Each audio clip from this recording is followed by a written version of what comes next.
Welcome back to Flavorphiles. Today's episode is all about life on the farmer's market. We're going to be talking all about farmer's markets today, stuff that you should get when you're shopping at the farmer's market. We talked to a director of farmer's markets across Ontario, all about how they kind of work. Finally, what do you do when you get home with produce you don't recognize? But before we get into all of that, we are going to have our amuse-bouche, our little drink we do to start off. Farmers markets are an amazing place. Obviously, you can grab all kinds of fun stuff there. And this is really an awesome opportunity for you to try to make your own cocktail from whatever it is that you buy. What I have today, last thing we got from the market was a bourbon and banana jam. So I've taken my bourbon banana jam, and then I've taken a little whisk, and I've whisked that into some rum, and I've made an old-fashioned out of it. So even if you think, I'm not going to make tomato water, I don't want to juice a cantaloupe, that's fine. You don't have to do any of those. There's probably somebody selling jam at the farmer's market. Just whisk that into a little bit of alcohol, and all of a sudden, you have a banana bourbon rum, and you can have banana bourbon rum old fashions, just like I am. All right, then. Let's talk about, at the farmer's market, some of the main points. What is usually, do you think, worth buying at the farmer's market? So one of my kind of rules of my favorite things to buy at the farmer's market are things that require a lot of water, or where I'm really going to be able to tell that there's a difference in taste, right? If I'm at a farmer's market in Dallas, do I need to buy coffee there? There's a lot of people roasting local coffee here in Dallas at local coffee shops. Do I need to buy ice cream at the farmer's market? There's lots of locally made ice cream places. What I'm looking for is something, now, to be fair, that doesn't mean the coffee or the ice cream. Please don't write us emails. Don't go to flavorphiles.com and write that you're angry because you have amazing coffee. I'm sure that you do. You can buy these things. But what I'm saying is the things I specifically look for, I like to think of things, tomatoes. Tomatoes are like the number one thing that's so easy to recognize. Basically, the uglier shape of the tomato, the more likely it is to be delicious. If it's a perfect shape, it might not have a lot of really great flavor. You want kind of a funky looking tomato. You're trying to avoid the industrial tomato. Right, because tomatoes that are grown to have a shape and a look, they're not being grown for deliciousness. Right. And so it's funny, I've got on my counter, if I could turn my camera around, you would see some gnarly looking tomatoes. And we just had them for dinner. They're so delicious. So things that require a lot of water. Tomatoes require a lot of water. Leafy greens require a lot of water. The reason you want something that requires a lot of water, melons, fruits, things like this. The reason is because lettuce is a perfect example. What people do they do this in like the desert in Mexico. They set up all of these lettuces, and then they just pour water on them, and they get tons of sun, and they get tons of water, so they grow really fast. They can swell, and then they ship it out. But the problem is they're swelling with water and sunlight. They're not developing any flavor along the way. They're being planted to grow as fast as possible so that they can sell as quickly as possible. Okay. Something that requires a lot of water that can grow more slowly in more rich soil is drawing from the soil. That's where the flavor is coming from. You know, we talk about terroir, the idea of where something grows influences its taste. If you're just blasting it with water to make it grow, it'd be the same thing. You know, people talk about this Thanksgiving. They talk about this with turkeys. A lot of bacon is made this way. People will just inject salt water into something to make it heavier, to season it from within. But salt doesn't make flavor.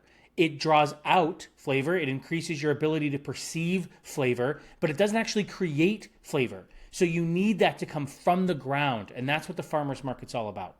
How about local honey? Local honey is great. What's really, really cool, do you remember my cousin Brett? He actually used to do this for several years.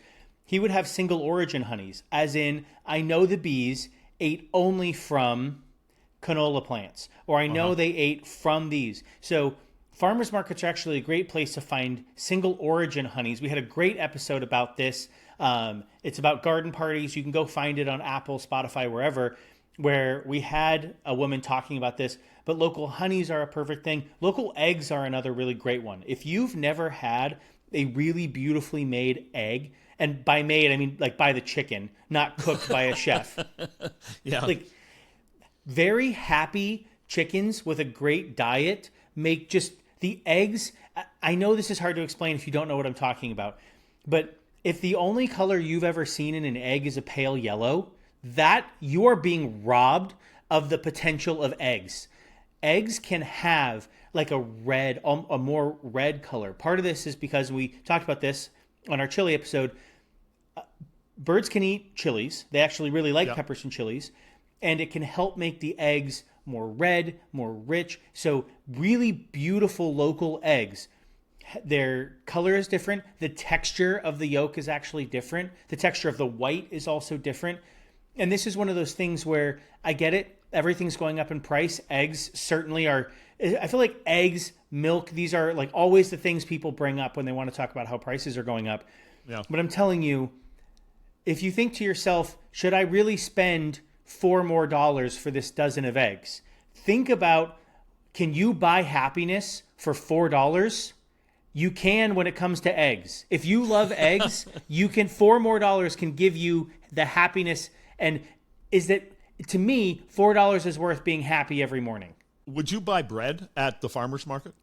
I buy bread, but I do ask a couple of questions of the bread. And I sort of look at the bread. I like to analyze the bread. There are people who swear by farmer's market bread. One of the really great things is if you're buying bread, locally made fresh bread is always going to be great, whether it's at a bakery, whether it's at a farmer's market. One thing that's cool, and obviously I can't speak to the laws everywhere, but lots of places, if your production is under a certain level, you don't have to follow all kinds of commercial rules, which means you get bread that has actually a lot less interaction with it, and it's just a much more natural product.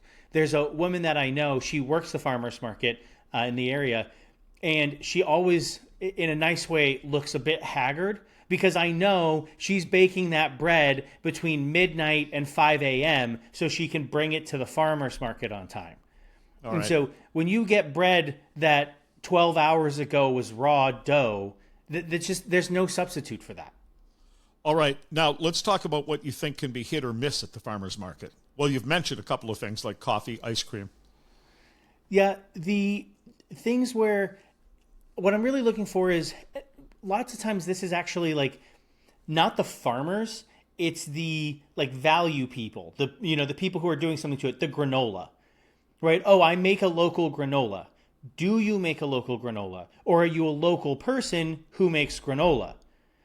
Because if these are just Quaker oats and you just chopped up Oreos and put them in there, I wouldn't really say that's local granola. So you just but that's where the question has to ask. Where did the oats come from? How did you make this? Because if you're making the oats and then, if I'm in Canada and you say, oh, well, we grew the oats, and then we used some local maple syrup, and then we toasted that off, and there's some local berries in there. Like, okay, this is a very natural local product, but those products, they just take a little bit more legwork. You can kind of walk by a tomato and say, you look delicious, and I want you to come home with me. But, is the lady selling candles, is this candle any good? It's $35. It better be good, but I don't know. I sort of feel like when I go to the farmer's market, I want it to be a little rustic and not that your stall looks like a gift shop. Right. It's sort of funny because it's almost the opposite of everything else. Right? If I go to the shoe store, I want it to be very clean and I want it to be organized and I want you to have it in my exact perfect size. But when I'm back there, and the funny thing is, one thing I love to buy at the farmer's market is all the stuff you can't buy from normal stores. Do you remember the chicken hearts that I used to make? Yes. You can't buy chicken hearts at the Whole Foods. For some reason, they don't think it's commercially viable. Okay. But if you work with an actual chicken farmer who's there, you can also talk to them. You can say, hey, do you have any of these offcuts? Do you have any of this? My most recent odd purchase is Grace has seen this thing on TikTok about, she wants to drink more bone broth and she wants it to have more collagen. And so on TikTok, she's discovered that chicken feet have a lot of collagen. Okay. So naturally, you have to go to the store and request. The chicken feet, they don't put that up front. You got to go to a farmer's market.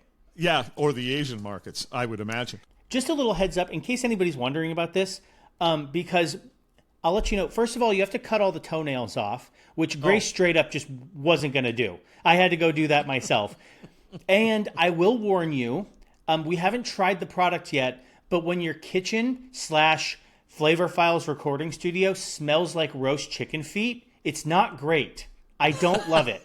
Well, good luck. You can report back on that.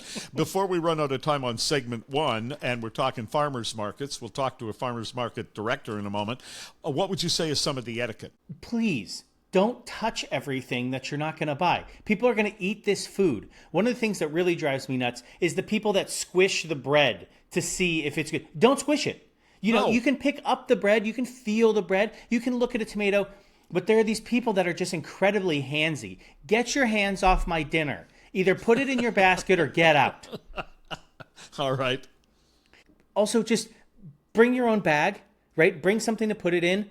And please don't haggle with these people. This is a farmer. Farmers have it tough enough just to grow your food, much less load it up in the truck and put it out on a table and deal with all the weirdos that are going to show up at a farmer's market to begin with. Just the tomatoes are this many for this many dollars. Just say thank you. Just enjoy it. This is not, right. if you want to save money, go to No Frills or Aldi. Let these people have a little bit of cash. It's not a garage sale. And generally, if you go early, you'll have the best selection. But if you go late, people will start to run some deals. So if you want to save a little bit of money, go at the end of the farmer's market where the guy has to decide to put a case of tomatoes back in his pickup or let you have it on discount. And I have definitely, being a restaurant person, ended up with a lot of tomatoes that someone didn't want to load in a truck. Joining us is Melanie Anderson. She's the executive director of Farmers Markets Ontario. 180 markets, 6,000 vendors. Wow, I'm surprised you aren't too busy to talk to us, Melanie. Well, it just started, so we're still getting our bearings under us. All right. Well, welcome. Thanks for doing this. Thank you. So, Melanie, that's so many vendors for you to manage. And one thing that's great about the farmers market is you just sort of have the implicit trust that someone is, vetting these farmers. These are who these people purport to be. I benefit being in the restaurant. I can actually drive out to some of these farms and meet their cows and see their chickens. But, the average person is probably not going to be able to do that. How do you select these vendors? How do you know who makes the cut and you vet them? Yeah, absolutely. So from a provincial standpoint, I absolutely do not manage 6,000 vendors. We're under no assumptions there. But I work with 180 farmers markets that do.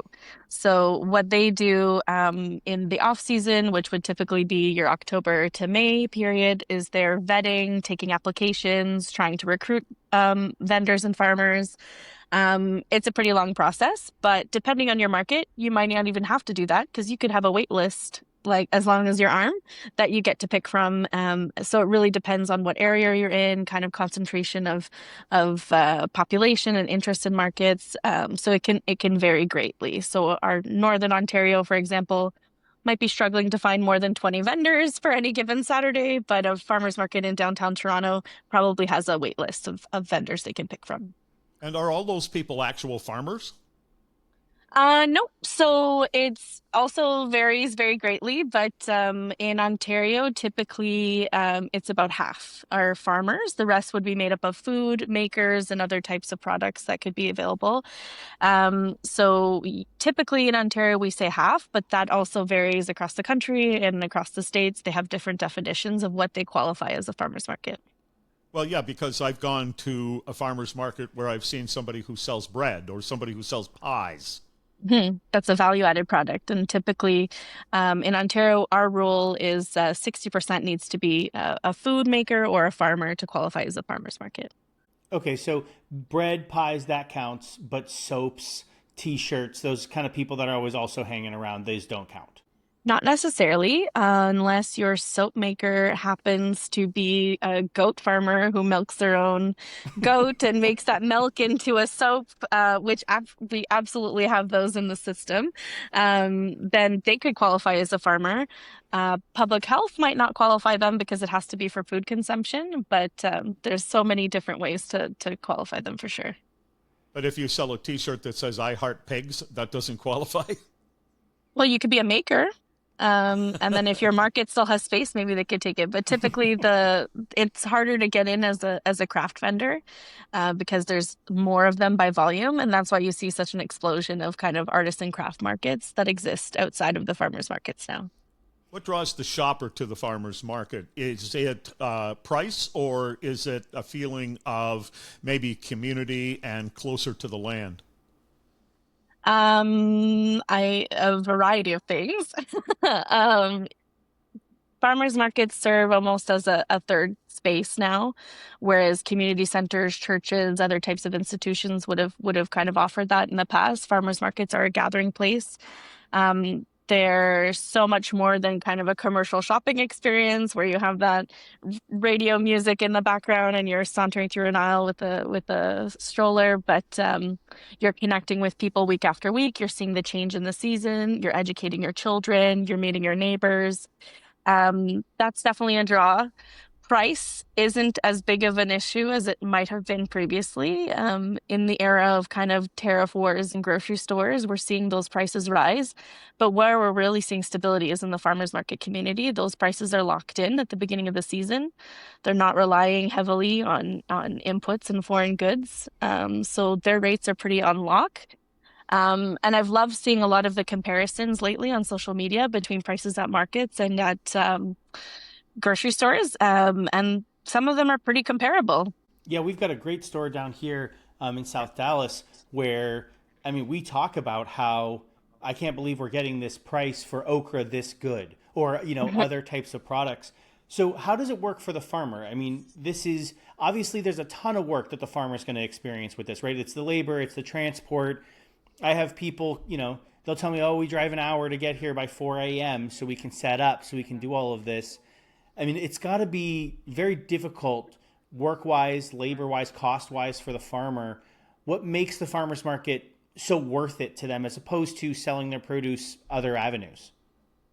Yeah, so the typical response you'll get from a farmer is because they can't access their clients in any other way, right? So a grocery store, it's a scale kind of model.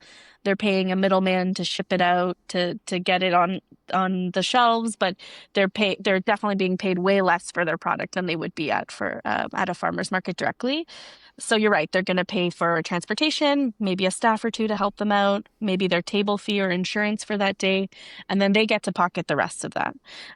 So percentage wise, they could be making a higher yield. Some of them, are also in grocery stores or also selling in different ways online and through various other kind of small retailers. And some are, hitting the market, couple markets. I know one farmer that attends 15 markets a week to make it work. Wow. Wow. Tanner, as a restaurateur, has had his complaints here on Flavor Files about food inspectors and some of the weird stories. But he will admit that the food inspection system is a necessity. Are farmers markets inspected? Absolutely. And we have our own version of those kind of woes that we go through at markets. Especially here in Ontario, we have a provincial kind of public health inspection system that's broken down through the different regions. So they can interpret those rules differently based on where they are. So that can be a bit of a triggering point for market managers. But typically they qualify a farmer's market as at least 51% farmers need to be in attendance to qualify as an official market, which is even higher than our ratio, right? So that's a pretty strict standard to keep. That means you're going to see at least the majority of the vendors being farmers every week. But that is interpretive. Typically, that should be based on peak season, which in Ontario is about August, September numbers, because, a farmer in May doesn't have much to show yet when they have a few kind of light green crops and maybe end of October they're finishing up. So we try to make it based on when the season is at its peak.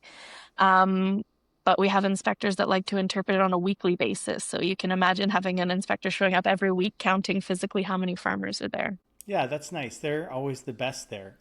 With the vendor, so if I'm out at a market, and obviously not one that you would manage, but if I'm at a one with less scruples, how can I identify like a bad vendor? Is there something I can look for that the listeners can watch out for if they're at a market not as professionally run as yours?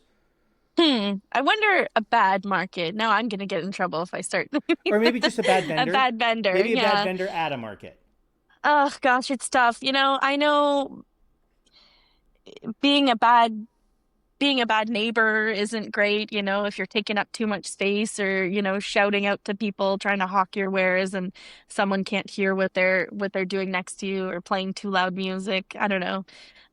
Usually the market manager's on it and takes care of those folks and gets them in line pretty quick, but they won't also make it very long if they're not a great vendor, right? Because that's the different pressure that comes when you're an entrepreneur and a business person at a market. You're responsible for your sales, right? You can try to blame the weather, the venue, any other manner of things, but at the end of the day, if you're not selling, that's part and parcel your own doing. So you've got to tighten that up, or you're not going to last at the market very long. I take it from something you just said that you're not allowed kind of to hawk. You can't say, great tomatoes here.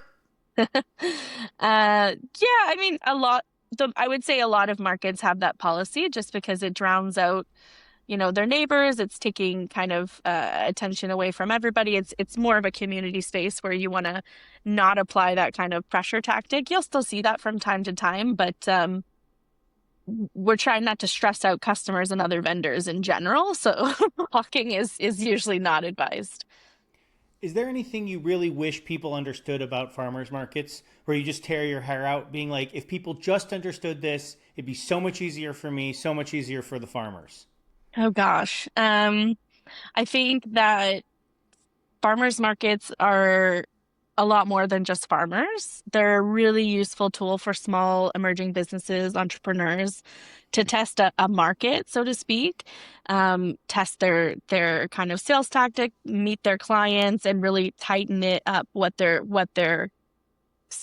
trying to sell, right? So, a lot of people go right off the jump and invest in a large retail space and spend a lot of money before they've really gotten a handle of what their product should be. And I think a market's a really great way to test that out and meet their customer base and figure out what they should be selling, right? You could get rid of a few bad ideas before they become expensive ideas.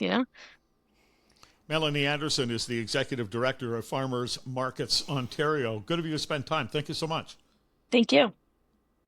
We've been talking all about farmers markets, and I want to get into a huge question that I always get from people. I want to go to the farmers market, but I never know what to do when I get home. I'm not a chef like you. I don't know how to think of interesting combinations, things like that. That is okay. I am about to go through with you all the great ways to be successful at the farmers market, not just when you're there, which is kind of what we've been talking about, but to be successful when you get home. So first, you need to think about the farmers market as sort of like reverse grocery shopping. When I go to the grocery store, I don't think about what I want to buy.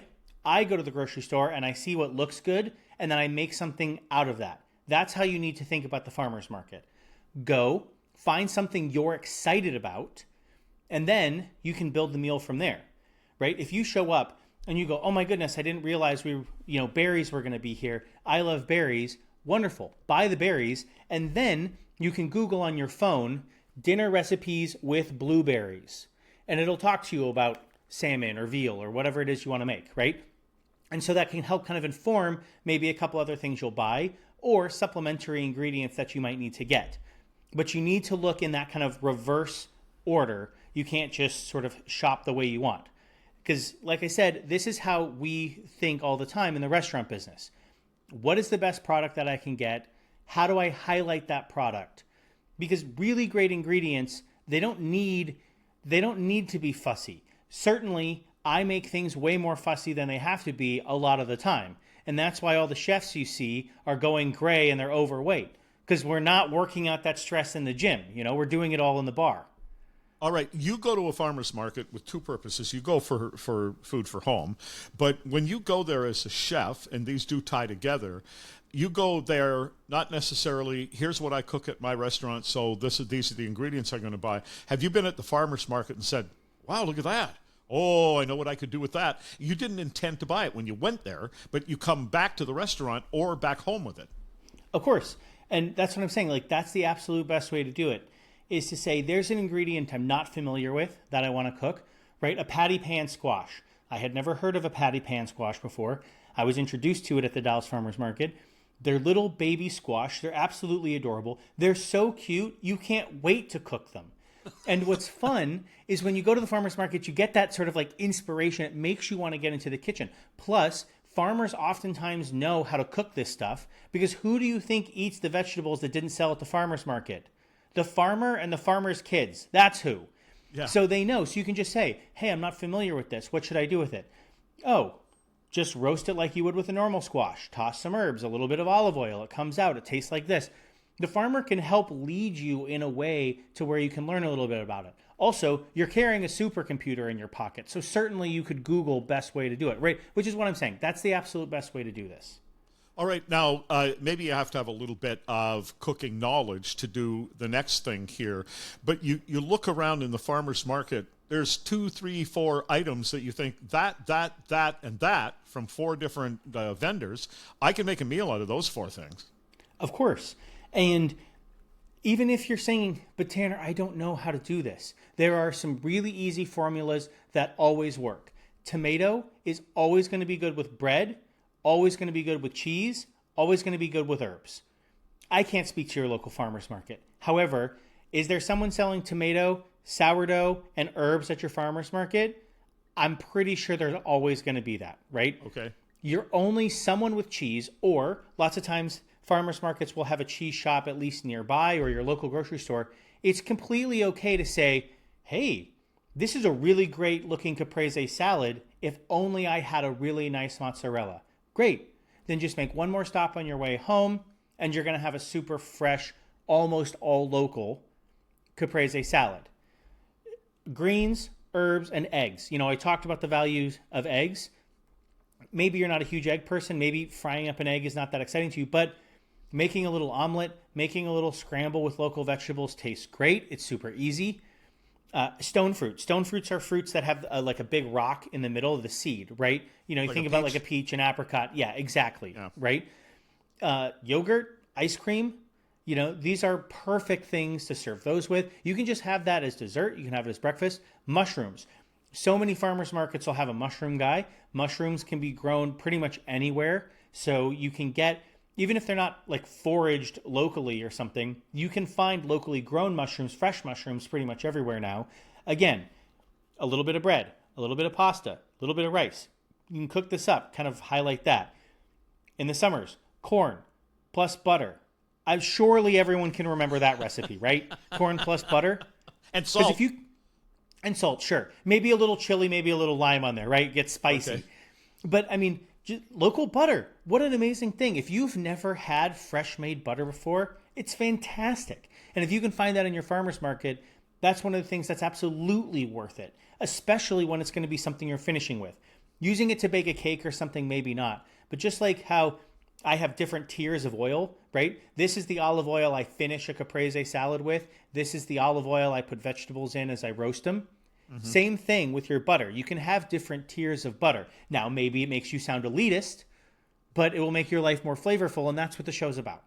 A guy I know, and I was not at this, but I don't know him that well, but he was telling me that he and his partner one day did a butter tasting party. They invited people over, and they bought cheap butter and okay butter and fabulous butter and some baguettes. And basically, that was it. It was a butter tasting party. And I said to him, I want an invite next time.